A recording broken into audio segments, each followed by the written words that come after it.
Hello guys and welcome back to another video on app hacks. Today we're going to be teaching you how to see open snaps again on Snapchat.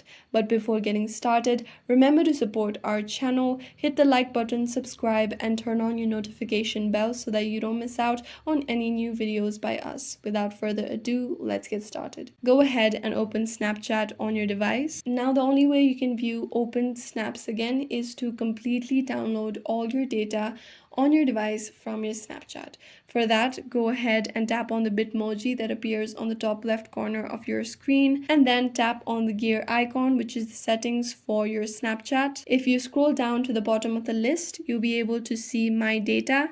Tap on it. Now go ahead and tap on Next. Over here, you'll be requested to enter your login credentials, that is your email and your password that is associated with your Snapchat account. After you've done that, your data will take a while to prepare based off of how much data there is to download. And then if you go to your Gmail, you'll receive an email such as this where it reads that your Snapchat data is ready for download, and you can go ahead and open your Snapchat on your device again. Repeat the same process and you'll be able to access an interface such as this. Go ahead and tap on the See Exports button and you'll be able to see the download button. If you tap on it, this data will be downloaded to your device and you'll be able to view all your data from your Snapchat, including your open snaps on Snapchat. I hope this video was useful. If you have any questions, let us know in the comments down below, and thanks for watching.